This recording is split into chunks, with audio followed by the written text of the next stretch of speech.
நம்ம இந்த வீடியோவில் என்ன பார்க்க போகிறோம்னா, உஷா சின்ன மிஷின் எப்படி ஃபிட்டிங் பண்ண போகிறோன்றது தான் இந்த வீடியோவில் பார்க்க போகிறோம். ஸ்டாண்டை முதல்ல எல்லாத்தையும் பிரிச்சாச்சு. பிரித்து எடுத்து வச்சு, இப்போ நான் ஃபிட் பண்ணுற மாதிரி இதே போல் ஃபிட் பண்ணிக்கோங்க. நீங்கள் ஃபிட்டிங் பண்ணுறதுக்கு முன்னாடி இந்த மாடலில் வர எல்லா போல் நெட்லையும் போல் கழட்டி வச்சுக்கிங்க. தனியாக கழட்டி வச்சுக்கிட்டிங்கன்னா உங்களுக்கு ஃபிட்டிங் பண்ணுறதுக்கு ஈஸியாக இருக்கும். எப்படி ஃபிட்டிங் பண்ணுறத இந்த வீடியோவில் நல்லா பாருங்கள். அப்போ தான் உங்களுக்கு தெளிவாக புரியும். நீங்கள் ஸ்கிப் பண்ணி பார்த்தீங்கன்னா உங்களுக்கு நான் எப்படி ஃபிட்டிங் பண்ணுறதுன்றது உங்களுக்கு புரியாது. அதனால் பொறுமையாக வெயிட் பண்ணி பாருங்கள். அப்போ தான் உங்களுக்கு புரியும். இப்போ மேலே இருக்கிற ஸ்டாண்டை வந்து ஃபிட் பண்ணாச்சு. இப்போ அடியில் வந்து பெடலுக்கு வர அந்த ஸ்டாண்டை ஃபிட் பண்ணுறோம். எல்லாத்தையுமே கை டைட் மட்டும் வைங்க ஃபஸ்ட்டு ஸ்டார்டிங்கு. அதுக்கப்புறம் ஃபுல் டைட் வச்சுக்கலாம்.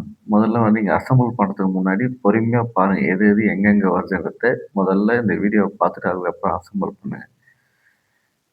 அப்போ இல்லை நீங்கள் அப்படியே மாட்ட ஆரம்பிச்சிங்கன்னா எங்கே எப்படி மாட்டுறதுன்னு தெரியாமல் உங்களுக்கு 2 வேலையாக போயிடும். அதனால் வந்து முதல்ல வந்து இந்த வீடியோவை வந்து கரெக்டாக பாருங்கள். ஸ்கிப் பண்ணாமல் பாருங்கள்.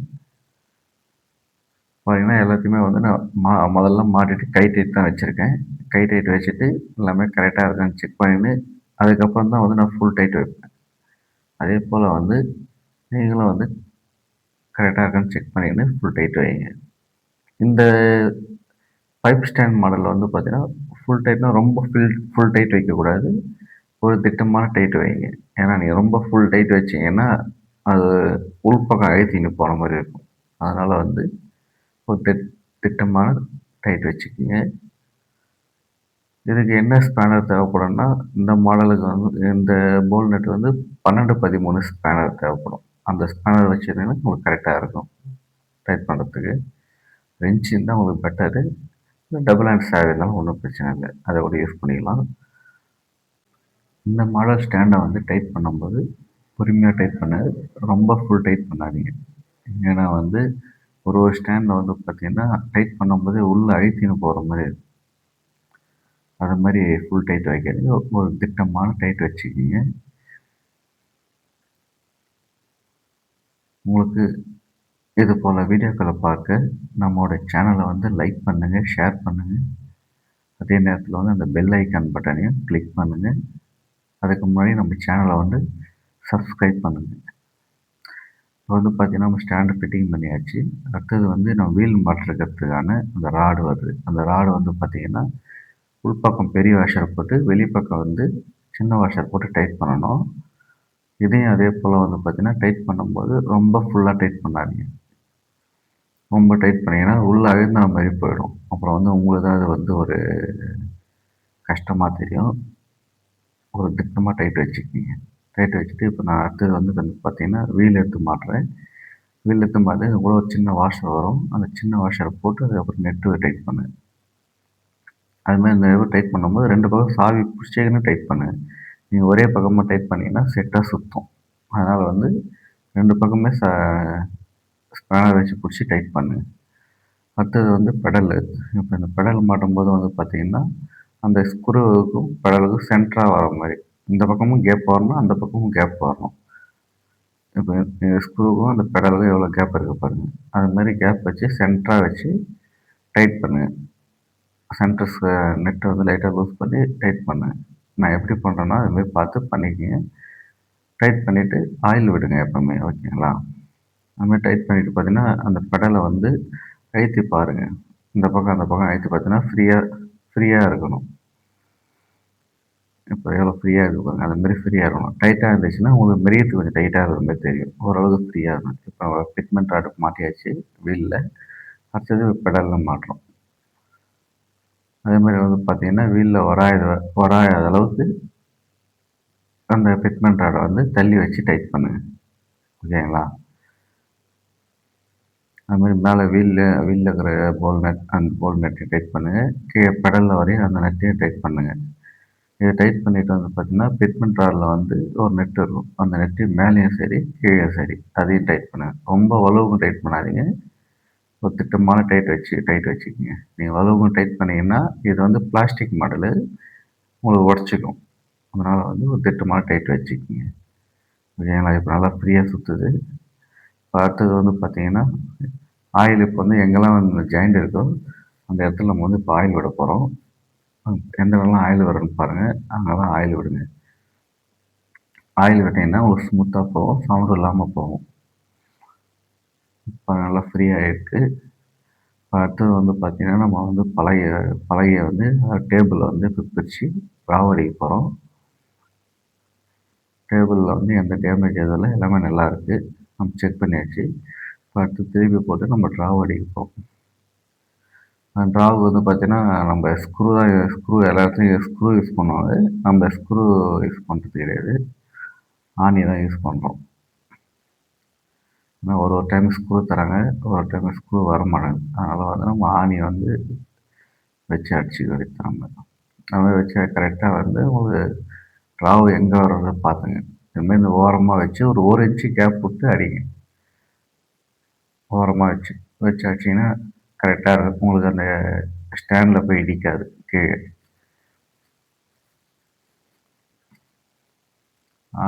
7 ஆணி தேவைப்படுது. வச்சு கரெக்டாக அடிச்சுட்டு பின்னாடி ஒரு ஆணி அடிங்க. எப்பவுமே வந்து பின்னாடி ஒரு ஆணி வந்து அடிச்சிங்கன்னா உங்களுக்கு ட்ராவை வந்து உள்ளே தள்ளும் போது உள்ளே போகாது. கரெக்டாக அந்த மட்டமாக நிற்கும். அடிச்சுருக்கோம் பாருங்க, அதுமாரி அடிங்க. ஓகேங்களா? இப்போ அடிச்சுட்டு நம்ம திருப்பி போட்டு மிஷினை எடுத்து இப்போ மாட்டுவோம். இப்போ மிஷின் வந்து பார்த்திங்கன்னா பாக்ஸ் பிரித்து அதில் இருக்கிற என்னென்ன இருக்குன்ட்டு பார்ப்போம் வாங்க. இப்போ பிரிச்சாச்சு. வீல் இருக்குது மேலேயே, அது கூட அக்சசரி பாக்ஸ் வந்துருக்கு. இப்போ வந்து பார்த்திங்கன்னா நம்ம தர்மாகோல் பேக்கிங் வந்து பிரிக்கிறோம். அதில் பிரித்தா உள்ளே வந்து ஹெட்டு இருக்கும். ஹெட்டு பாபின் வைண்டர் அது உள்ளே இருக்கும். இப்போ பார்த்திங்கன்னா உங்களுக்கு இந்த வாரண்டி கார்டு அது எல்லாமே அதிலே வரும். பார்த்திங்கன்னா வந்து நம்ம அதை பிரிச்சாச்சு. பிரித்து பார்த்தோம், எதுவும் டேமேஜ் எதுவும் இல்லை, எல்லாமே நல்லா தான் இருக்குது. மிஷின் நல்லா ஃப்ரீயாக இருக்குது, ஒன்றும் பிரச்சனை கிடையாது. நம்ம திரும்ப ஒரு முறை மிஷின் நல்லா துடைச்சிட்டு ஆயில் போட்டு மிஷினை கொஞ்சம் ஃப்ரீ பண்ணி கொடுத்தோம்னா நல்லா ஃப்ரீயாக இருக்கும். பார்த்தீங்கன்னா அடுத்து வந்து பாபின் வைண்டர் வந்து பார்த்தீங்கன்னா அந்த ஸ்க்ரூ வந்து ஹெட்டிலே இருக்கும். அந்த ஹெட்டில் ஸ்க்ரூ கட்டிட்டு இப்போ நம்ம பாபின் வைண்டர் மாட்டுறோம்.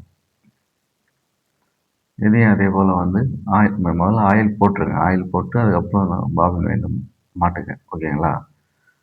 மாட்டிட்டு நல்லா ஃபுல் டைட் வச்சுங்க. அடுத்தது வீல் நல்லா துடைச்சிட்டு மாட்டுங்க. வீலை மாட்டுறதுக்கு முன்னாடி என்ன பண்ணுறீங்கன்னா, அந்த வீல் மாட்டுற புஷ்ஷில் வந்து லைட்டாக ஆயில் போட்டுங்க. மேலேயும் சரி, உள் பக்கம் அந்த த்ரெட்டு வரும், அதுலேயும் ஆயில் போடுங்க. ஆனால் ஆயில் போட்டிங்கன்னா கொஞ்சம் ஃப்ரீயாக இருக்கும். நெக்ஸ்ட் டைம் கழட்டுறதுக்குலாம் ஈஸியாக இருக்கும். இப்போ வந்து நம்ம ஸ்டாப் மோஷன் வாஷர் போட்டு அந்த ஸ்க்ரூ எப்பவுமே கழட்டி வச்சுருங்க. லாஸ்ட்டில் மாட்டிக்கங்க. ஸ்டாப் மோஷன் வாஷர் போட்டுட்டு இது மாதிரி இதுமாதிரி நிமித்திக்கி ஸ்டாப் மோஷனை போட்டு டைட் பண்ணுங்கள். ஓகேங்களா? டைட் பண்ணும்போது சுற்றி பாருங்கள், சுத்தாது கரெக்டாக சுற்றி பாருங்கள். இப்போ வந்து பார்த்தீங்கன்னா ஸ்டாப் மோஷனை வந்து டைட் பண்ணியாச்சு. டைட் பண்ணியாச்சு. இப்போ அடுத்து அந்த ஸ்க்ரூ வந்து போட்டுடணும். எப்பவுமே ஃபுல்லாக டைட் பண்ணிட்டு நல்லா ஃப்ரீயாக இருக்குது மிஷினு. இப்போ வந்து கீழே எங்கெங்கெல்லாம் ஆயில் போடுறோம் எங்கெல்லாம் ஜாயிண்ட் இருக்கோ அங்கெல்லாம் ஆயில் போடுங்க. ஓகேங்களா? இப்போ அடுத்தது வந்து பார்த்தீங்கன்னா நம்ம டேபிள் எடுத்து வச்சு எடுத்து மாட்ட வேண்டியது. நம்ம எடுத்து மாட்டுறோம். மாட்டினோடனே கரெக்டாக உட்காந்துருச்சு, எந்த பிரச்சனையும் இல்லை. பார்த்தீங்கன்னா அடுத்தது இந்த பெல்ட்டு மாட்டும்போது அளவு வச்சு பாருங்கள். ஒரு சிலதெல்லாம் எக்ஸ்ட்ரா வரும், ஒரு சிலதெல்லாம் வந்து அந்த அளவோட கம்மியாகவே இருக்கும். அதனால் கரெக்டான அளவு வச்சு டைட் பண்ணிவிட்டு அதுக்கப்புறம் கட் பண்ணுங்கள். ஓகேங்களா? ஒரு சிலர் என்ன பண்ணுறாங்க, சும்மா லைட்டாக அளவு வச்சு கட் பண்ணிக்கிறாங்க. அது மாதிரிலாம் இருக்கக்கூடாது. கரெக்டான அளவு வச்சு கட் பண்ணிக்கணும். கட் பண்ணி ஹோல்ஸ் நல்லா அந்த பெல்ட்டை வந்து கட்டி மேலே அழுத்தி விட்டுட்டு ஹோல்ஸ் போட்டுக்கோங்க. ஹோல்ஸ் போட்டு அந்த மேலே பின்னு இருக்கும், அந்த பின்னை மடக்கி விடுங்க. மடக்கி விட்டிங்கன்னா மடக்கி விடும்போது ரொம்ப அழுத்தாதீங்க, சும்மா லைட்டாக அழுத்துங்க. ஒரு சில கம்பிலாம் வச்சு ஃபுல்லாக அழுத்தும் போது உடச்சிக்குது. அதனால் பார்த்து அதை மடக்கி விடுங்க. மடக்கி விட்டாச்சு. இப்போ அடுத்து வீலில் போட்டு பெல்ட்டை மாட்டி மிதிச்சு பாருங்கள். அதுமாதிரி மிதிச்சு பார்க்கும்போது பெல்ட்டு வந்து கையில் கூடாது. பெல்ட்டு கையிலாத அளவுக்கு மிஷின் சுத்தணும். அதுமாரி அதுக்கேற்ற மாரி பெல்ட்டு வந்து சைடில் உராயக்கூடாது. அந்த ஓ மிஷினோட இது வருதுல்ல, அதுமாரி உராயாத அளவுக்கு லைட்டாக ஓரமாக தான் வரும். இருந்தாலும் நம்ம பலகையில வந்து படாத அளவுக்கு வச்சு ஸ்க்ரூ போட்டு டைட் பண்ண வேண்டியது. அது நம்ம 4 ஸ்க்ரூ ஏற்றியாச்சு. 4 ஸ்க்ரூ போட்டுட்டு நெக்ஸ்ட்டு வந்து பார்த்தோன்னா, இப்போ நம்ம ஆயில் டேங்க் அடிக்கணும். கீழே அது பிளாஸ்டிக்கில் வருது. இந்த ஆயில் டேங்கரை எடுத்து நம்ம அடிக்க ஆரம்பிச்சாச்சு. 6 ஆணி அடிக்கணும் அதுக்கு. அதேமாரி பார்த்தீங்கன்னா, உங்களுக்கு இந்த பெல்ட்டு பக்கம் லைட்டாக தள்ளி வச்சு, இப்போ நான் எந்த அளவுக்கு தள்ளி வச்சு அடிச்சுக்கிறேனோ அதேமாதிரி தள்ளி அடிங்க. நீங்கள் ரொம்ப இந்த பக்கம் தள்ளி வச்சுன்னா உங்களுக்கு பாபின் கேஸ் போடுறதுக்கு கஷ்டமாக இருக்கும். அதனால் வந்து பெல்ட்டு பக்கம் நல்லா தள்ளி வச்சு அடிங்க. புரியுதுங்களா? இது போல் ஃபுல்லாக இந்த சென்டர் ஆணி அடிச்சாச்சு. இப்போ அடிச்சது அடுத்தது நெக்ஸ்ட் வந்து பார்த்தீங்கன்னா, நம்ம ஹெட் எடுத்து மாட்டணும். ஹெட் எடுத்து மாட்டியாச்சு. அடுத்தது நம்ம பெல்ட்டு போட்டு தைச்சு பார்க்க வேண்டியது தான். எல்லாமே சரியாக இருக்குது. இப்போ இதில் வந்து பார்த்தீங்கன்னா, அக்சசரிஸ் பாக்ஸில் வந்து பார்த்தீங்கன்னா என்னென்ன இருக்குன்னா, ஓப்பன் பண்ண பாருங்கள். இப்போ வந்து பார்த்தீங்கன்னா, இதில் வந்து பார்த்தீங்கன்னா ஓப்பன் பண்ணதில் ஒரு ஆயில் கேனு, அதில் வந்து பார்த்தீங்கன்னா 3 பாபினு, ஸ்புல் பின்னு, ஊசியில் நூல் கோக்குறது, 3 ஊசி, சின்ன சின்ன ஸ்க்ரூ டிரைவர் 2, அப்புறம் வந்து பார்த்தீங்கன்னா டேப் 1. இதெல்லாம் அந்த அக்சசரி பாக்ஸில் வர்றது. இப்போ ஒரு செட்டு ஸ்பூல் பின்னை வந்து நம்ம மேலே இருக்கிற 3 ஹோல்ஸ் இருக்கும். அதில் சென்டராக வச்சு அடிக்கணும் அந்த பின்னு. அதாவது இந்த நூல் கம்பின்னு சொல்லுவாங்க அதை சென்டராக வச்சு அடிக்கணும். இப்போ நூல் எப்படி மாற்றம் நடத்தும் பார்த்துக்குங்க. நூல் மாட்ட தெரியாதவங்க எப்படி மாட்டுறது தெளிவாக பார்த்துக்குங்க.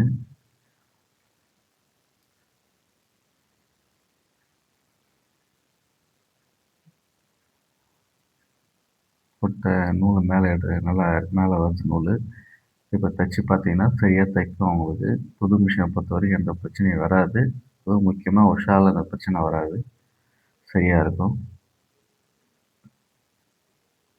நல்லா ஸ்மூத்தாக போகுது. எந்த ஒரு சவுண்டும் வரல. மிஷினோட சவுண்டு மட்டும் தான் வருது. எக்ஸ்ட்ரா சவுண்டு எதுவும் வரல. நல்லா இருக்கு. யாருக்காவது தையல் மிஷின் தேவைப்பட்டுச்சுன்னா ஸ்க்ரீனில் உள்ள நம்பருக்கு வாட்ஸ்அப் பண்ணுங்கள். இந்த வீடியோ உங்களுக்கு பிடிச்சிருந்தா லைக் பண்ணுங்கள், ஷேர் பண்ணுங்கள். அந்த பெல் ஐக்கான் பட்டனையும் கிளிக் பண்ணுங்கள். நன்றி.